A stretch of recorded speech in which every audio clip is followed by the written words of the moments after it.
Hello everyone. Good morning. I hope everyone's having a good weekend. It's Sunday, approaching 8 a.m. here in Alabama, though it's approaching 6 a.m. in the city of Los Angeles. Right, this is the level that I have to operate on constantly. If you're new to the channel, welcome. Don't forget to hit subscribe, as well as the notification button. This channel exists for me to process my life psychologically, as far as my relationship with show business and the movie critic, Quentin Tarantino. I am the reason that he canceled the film, and we have been embroiled in what could be described as a legendary psychic siege for almost 2 years now. And I endured it for many months. I sacrificed everything. I quit my job, abandoned all of my possessions, threw myself onto the street, right? All to show him that I was listening, that I was remorseful over not being intuitive, over being a horse's ass, being a coward. And it was revealed to me right at the first of the year that it was all a humiliation tactic, that it was all to get me to kill myself, essentially. I sent him a scene, right? This is all about my scene. And so he wanted my scene for free.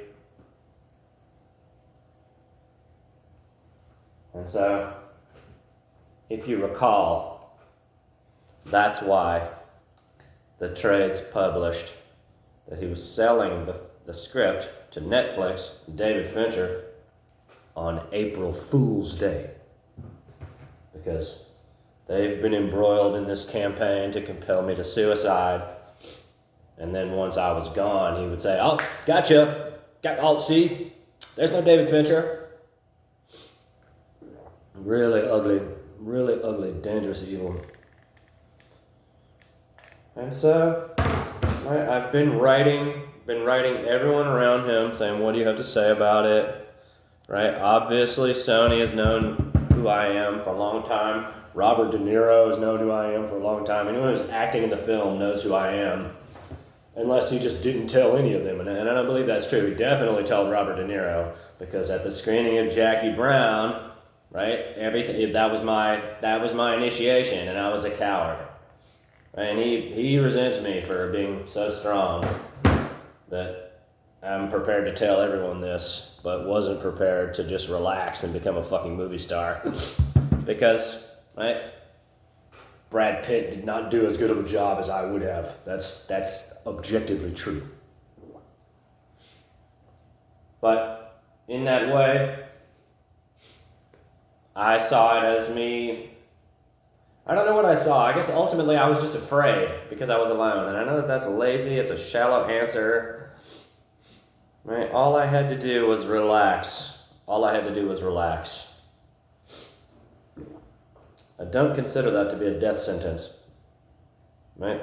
And so my point is that they've escalated their campaign in the months since they revealed to me that it was all in an effort to humiliate me and make me kill myself, because they know that they never will succeed. And so this is why I write everyone around them and say, "Do you understand what's occurring?" Right? And so I suppose a development has unfolded in the last few days. I sent an email to a renowned scholar on clairvoyance. God damn it, I keep doing this. Her name is Deborah Katz, K-A-T-Z. And I wrote her an email, and I put my videos, I said, watch the videos, they have my letters to Christopher Nolan, and I was very explicit in my instructions. I said, if you watch these videos, you'll understand. And she replied twice. She actually sent me 2 emails, and was very kind and loving and generous, and I appreciate her. And the first time right? She was very clear. She said, I'm not going to go back and forth with you.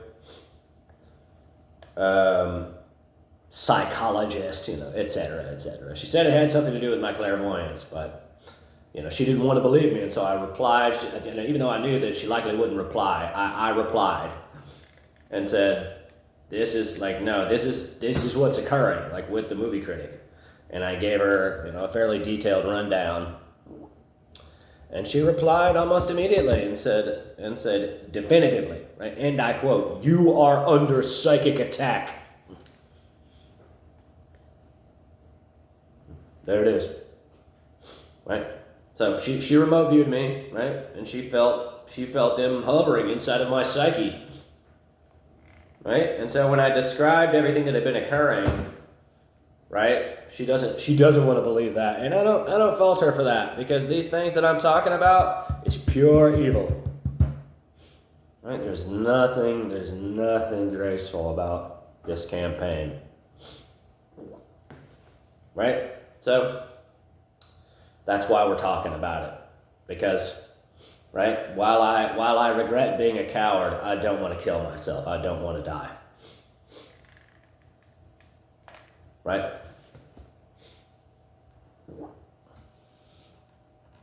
And so I'm moving on. That's the point. Right? I'm doing everything that I can to move on, and I have to be able to talk about it as much or as little as I want. Like they all have systems of processing it.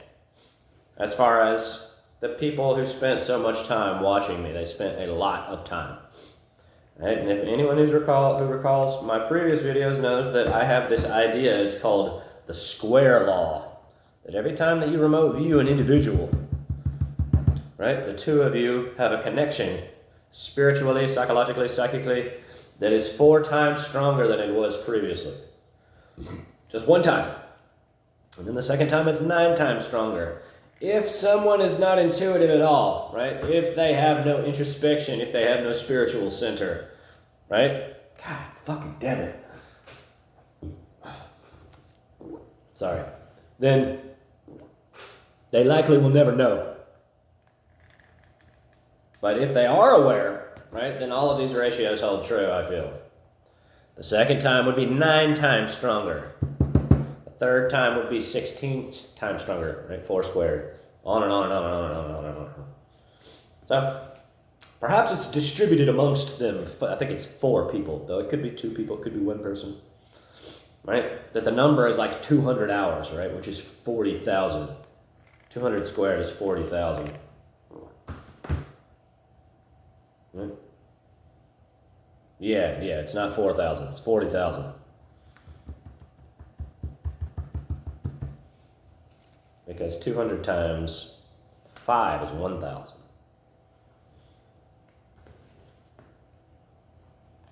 Yeah. 200 times 20 is 4,000. 200 times 200 is 40,000. My point being that they have money, right? They have resources, right? They can go to therapy. They can occupy their minds, right? And I'm wearing it well, but I don't have any of those resources, right? And that's why I'm talking about it. And so the 2 positions are that I'm insane and he's evil, right? But the reality, the actual reality, right, that he'll perhaps always deny, is that there are a lot of people who have been aware of me for a long time, right? And I live in palpable fear still. Like, until I see something palpable, right, from someone, no more psychic bullshit, I'm going to assume that my life is always in danger. Always. Because these are the games that they like to play, right? That this is, I don't know if they've done it before, right? But they're doing it now. And a lot of time has passed and I still haven't killed myself, right? So that's like, my point being that that's the next step. That's the next step. And I try not to, right? I'm not festering on it as best as I can. It's so difficult. It's so difficult. They've succeeded on some level. Though I wear it well. Right? And like, what do they, I suspect that, right, my scene, I sent him a scene, this is all about my scene, to get my scene for free, is in that movie, arguably what closes that movie. For sure, even if it doesn't close the film, it would be the thing that they shot last because it's the largest expenditure of energy for an actor, right? That they schedule these shoots in a particular way, right? So, right? I don't understand like why it had to be this. I don't understand why it had to be this. Why they couldn't have just, right? They could have paid me nothing. Could have paid me $1 million.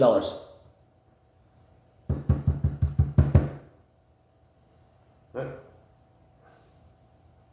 Instead they, right? And this is my point. This is my point that he doesn't exist in a vacuum, right? Sony Pictures knows about me, right? He doesn't get to just say, oh no, I'm an auteur, I'm an artist. I'm not making this movie anymore. No, everyone around him is going to say, why? We're putting money up. This is an investment for us. Right? It's a business. Right? And so he turned the business into an exercise in clairvoyance. Right? And so I didn't respect it then. And then I spent from August to the new year respecting it so sincerely, doing everything that I could to show how remorseful I was. And then, right, when they made their grand confession, right, I stopped respecting it again. And when they descended into this real evil, right, I have to respect it. I have to respect it. I'm sick of talking about it, right? I'm moving on. But, right, these are the games that they like to play, right? He wants me slobbering mad on Thorazine in a hospital or, right, self-inflicted gunshot wound. And they plague my mind with a dangerous evil, awful, awful things that I can't control, right? And so this is like my coping mechanism, right? I'm getting better at saying, I have to be strong, I can't, right? Like, you know, like these things, right? These things are possible. That you can use your mind to find someone. It's called remote viewing, right? And if that person is sensitive enough, you can communicate with them, right? These things are all true. But I can't control what they say, right? If they want to project out malevolence and evil, and every time they do that, it degrades them thereby. And no free lunches. Doesn't work that way. Right? And so, right? They plague my mind with ugly visions of evil so that I seem completely insane online when I make my videos. And on some level, they've succeeded. As far as I'll question my every thought probably forever. It was really nice to see Deborah Katz confirm that, you know, that I am under psychic attack. She didn't want to believe what I was saying because the things that I'm alleging are essentially pure evil that he can always deny. This is that's the game, right? But my point is, what does Sony have to say about it? Like, what did he tell them? Right? What did he tell Robert De Niro? Right? There's no document. There's nothing that he sent me to put me at ease. Right? That's why I shoved that letter up to his face, because I wanted to know that we were on the same page, that you weren't rejecting my writing anymore. That's right. That's like a fleshed out sort of idea, and it's bullshit. I know. Right? But I have the right to be a coward because he has the right to be a psychic. Right? You can't genuinely know that someone's going to do what you want as a psychic. unless you're arrogant, right? And I was arrogant afterwards, I'll admit that. As far as I suspected, and I still suspect he's using my scene, because it's the most badass scene anyone ever sent him. Right? But what I am saying is true. Right? And he was being kind to me. Robert De Niro was an arrogant ass. Smug fucking bastard. Right? My point is that they've made the movie, right? That's, right? The movie that was called The Movie Critic, now it's called The Continuing Adventures of Cliff Booth, right? Like, that's a fuck you to me, right? Because in my essay that I wrote that led to him canceling the film, I pointed out that Brad Pitt and Cliff Booth are the same person. That this is what writers do. That he pulled his spousal abuse out of the airplane and put it in the water and transmuted it to murder. It's the same story. It's not a similar story, it's the same story. Right? What's up? Right? Brad Pitt submits his mind to him. Right? Good on him. I could have been a good movie star. I've cried a lot about it because they've been so awful to me. But I'll find some other path in life. If he would allow me to finish my novel, surely it's the finest novel any millennial ever wrote. And so, undoubtedly, all I can do is endure. I don't want to have to be on my guard, like in this way, right, while I'm making this video, right? I'm forever on guard. And so that's why I reached out to Deborah Katz. It's like I need my tribe. Like I need people that are helping me protect myself on the psychic landscape, because the things that they do to me are dangerous and evil.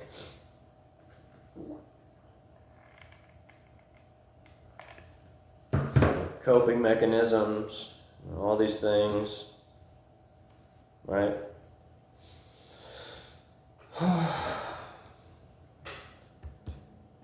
This is the model that I'm making. Here's my first sheet, right? It's always a Herculean effort. 720 triangles, 240 of each kind, and there's 3 kinds. So, I need to count these, but damn it.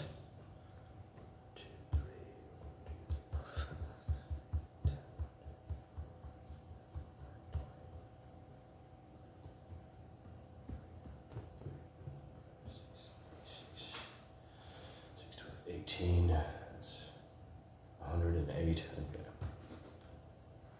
110 roughly. I'm almost done. What's the solution? Of course, the only true solution is reconciliation. Right? Like to them, madness and death, that's like, right? It's really ugly. It's so ugly. I can't imagine it. I really can't imagine it.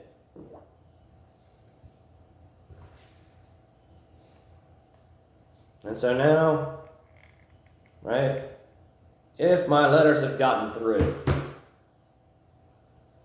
right, hopefully, right, I know Deborah Katz remote viewed me, right, like that's the only way that she could say, oh, you're under psychic attack, right, there's no other way. And so in that way, I suspect that there are more on guard, right, the hypodermic needles, the really high evil, really dangerous evil, right? Which was awful, right? Which was so awful all the way up until I got that email.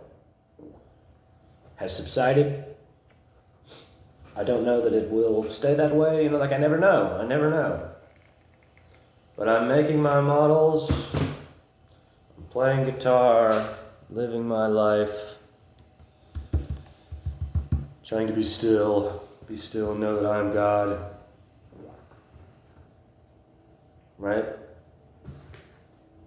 right? I'm a wreck psychologically. That's the point, right? And I'm allowed to be that, right? That he thought that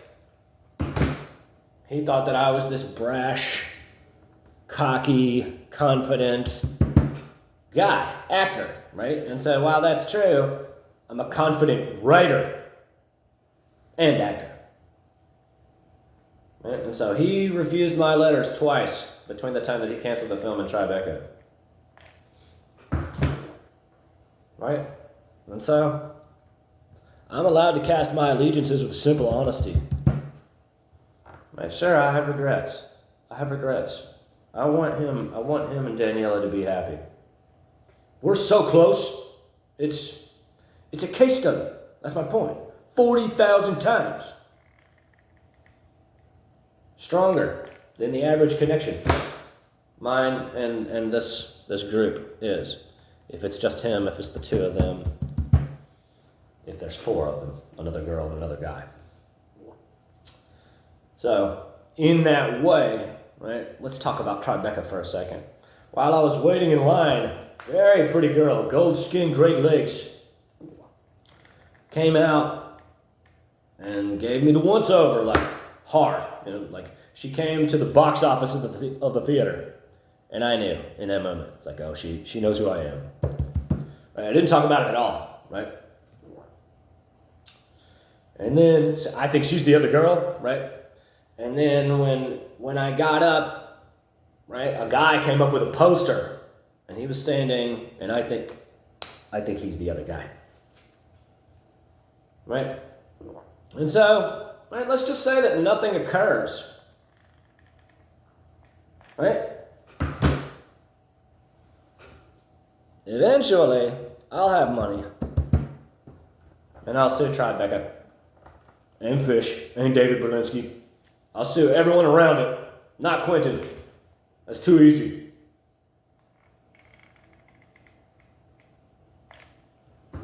Right? I can't imagine,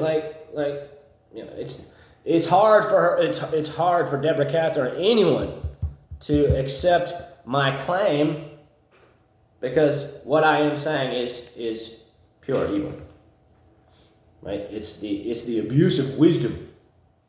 Right? To remote view someone is a great wisdom, is a great power.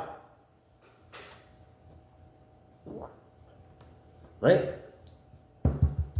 And so to have that understanding and say, oh, I'm going to use this to destroy someone, to make someone suffer and kill themselves. That's, right? Doesn't get any uglier, right? Under the aegis of Sony and William Morrison Diller. Right? I wrote Mike Simpson immediately. Now they no longer even accept my calls. I suspect they upset them a lot, because I left a bunch of voicemails saying, do you understand what's occurring? Are you aware? Are you aware of what's occurring? Right? And so all he can do is say, oh, I have no idea what he's talking about. Right? And that's, right? These are the two positions. I'm insane and he's evil. Right? And I can't imagine having the Constitution to just lie to everyone forever. It baffles me. It baffles me. This isn't about the movie, that's my point. Right? This is about power and control. Right? If this was just about a movie, right? If this was just about him, the way that he makes movies, right? Like, I respect that. Like, I get it. Right? I should have never assumed that there was reconciliation somewhere. Of course. This is how he makes his movies. I respect that. Then he would have paid me nothing. 1 million, 2 million, even 5 million.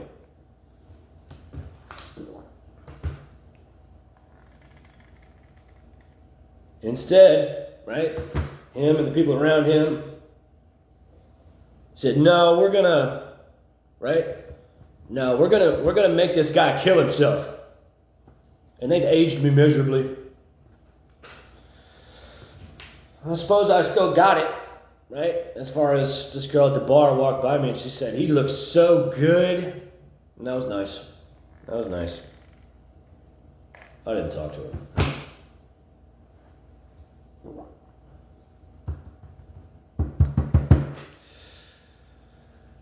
So, what does the future hold? Who could say? I know I don't want to die. I have no path to recourse beyond talking about it, right? These things that they do to me, anyone can do, right? But if I do them, why shouldn't I assume that they'll exercise their power, their influence, and pay nothing to destroy me, to actually murder me? Murder my whole family if they want. Right? If the things that I'm saying are true, they are pure evil. And I'd like to hope that's not true.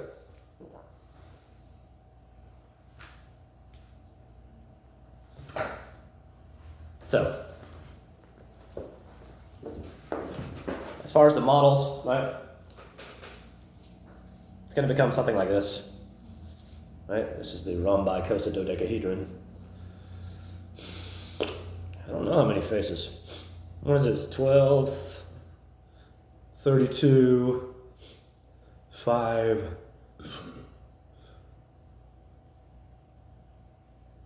It's like 60 faces or something like that. But not the one that I'm making. And so why do I do that?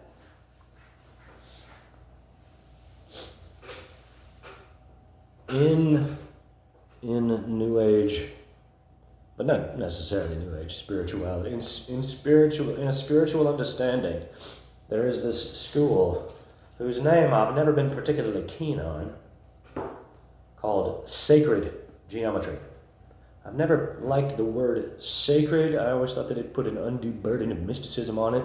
Well, I do acknowledge it is a mystical, sort of discipline on some level, right? And so that idea, sacred geometry, is the idea that through the student, the adept, using this, right, which is a compass, right, as well as this straight edge, right, compass and straight edge, the forms that you produce thereby hearken through their integrity to some universal truth. And I believe that is true. Because it's pure. It must be true. A triangle is always true. Right? And so this is the most important scientific instrument for that exact reason. Right? That when I use this, right, and I through the myriad of different construction methods arrive at a pattern or a form, I unlock some universal truth or resonance within my mind, right? And this is why I have all of these books.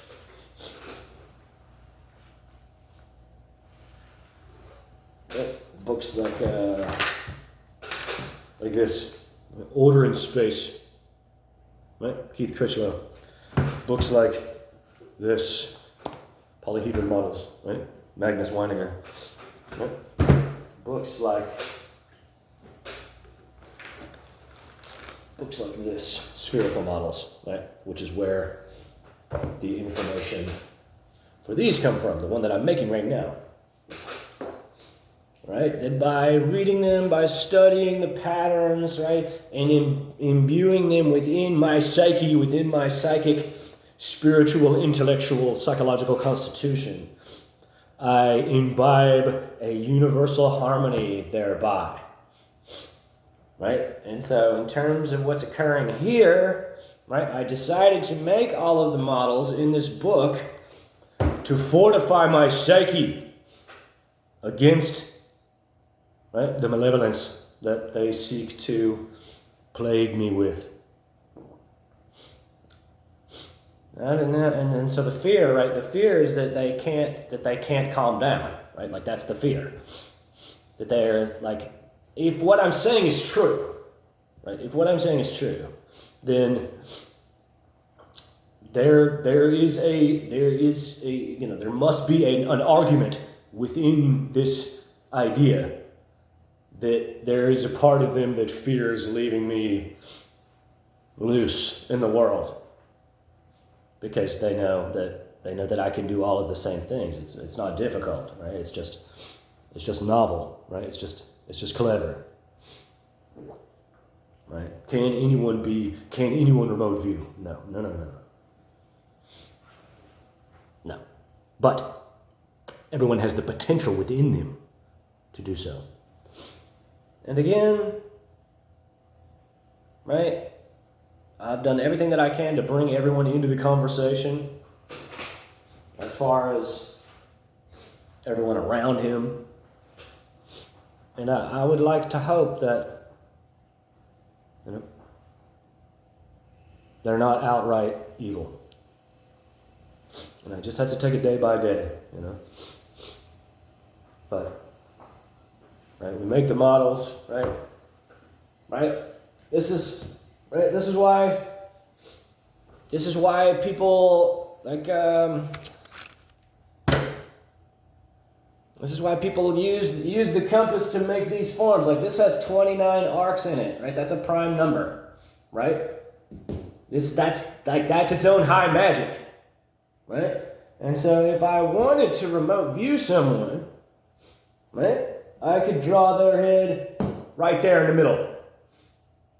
And then I stare at this, right, and I have the divinity that shapes our ends, right, through this prime number magic, and the target, the person, thereby. Right?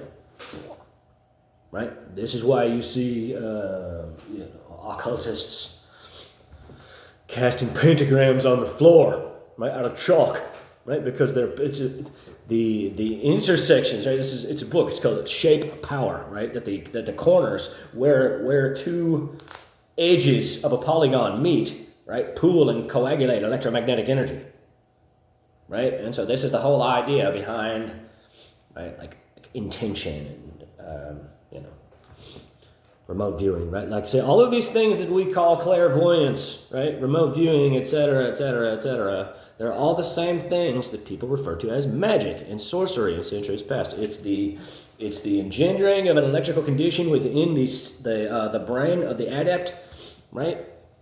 Which is pushed out to intention to find its target, to find the locale of the person, and operate the function of its programming thereby.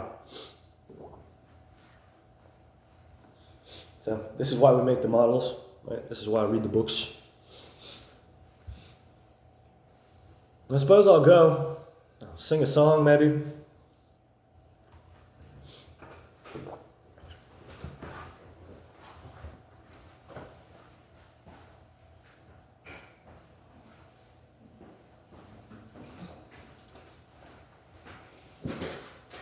God is not a creature in creation. God is an abstract intellectual principle or quality which exists perpetually as stillness in every cubic centimeter of space. Right? God is not anything within creation. It is the still fulcrum which supports it and allows it to move within and around it. From there, space is divided equally as a coin, right? They are the first two deviations from the pure abstraction of God the Father, right? Which is the impetus for motion, right? Which I refer to often as the divine light of deity. You could call it anything, but it's the celestial zephyr. It's the breath that allows space to move, and then which is embedded, diffused within a quantum hologram, which has within it the electric archetype for all things that have been, are, or will ever be. And it exists as a infinite complex nesting of polyhedra. This is another reason why we make these, right? Because this is a piece of the hologram. These are all pieces of the hologram, right, that constitute the very fabric of space.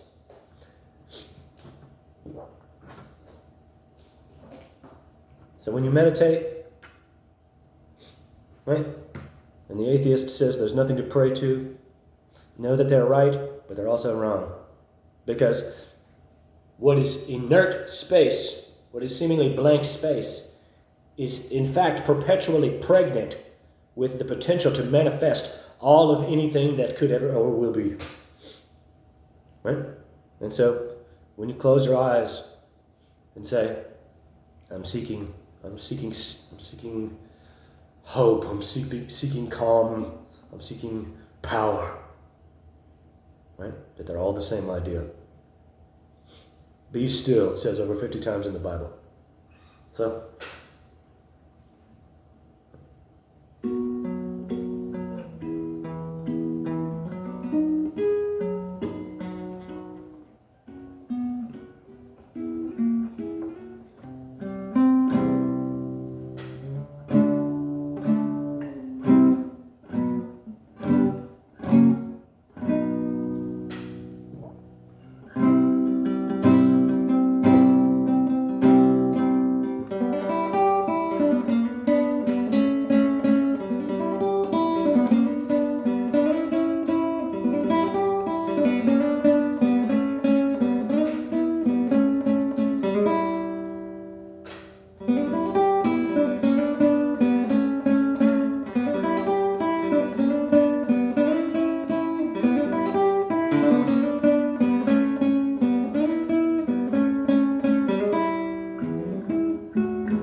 from one tiny spark I didn't even detect. She loved the light, was dismayed by the dark, the stars though she seemed to respect. The faint light that flutters at night to the earth, land in her eyes and collect luminous creatures she'd find in the surf I never thought to inspect.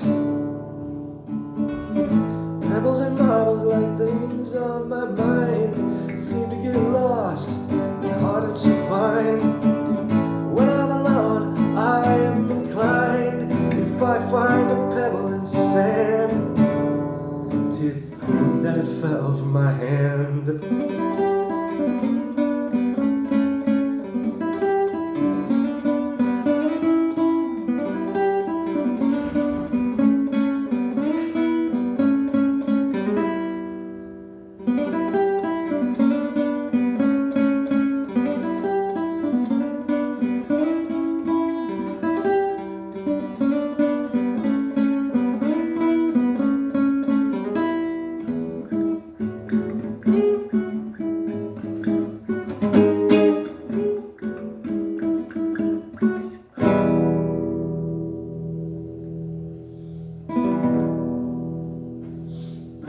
Gave me ideas, planted a seed, she never stopped to reflect.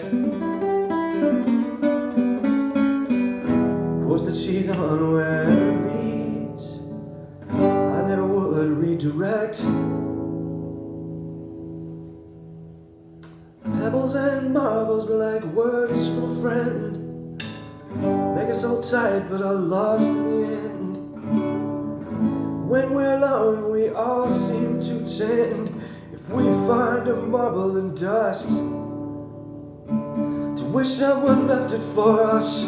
Pebbles and marbles like things on my mind, seem to get lost and harder to find. When I'm alone, I am inclined, if I find a pebble in sand, to wish that it fell from my hand. Pebbles and marbles like things on my mind. Pebbles and marbles like things on my mind.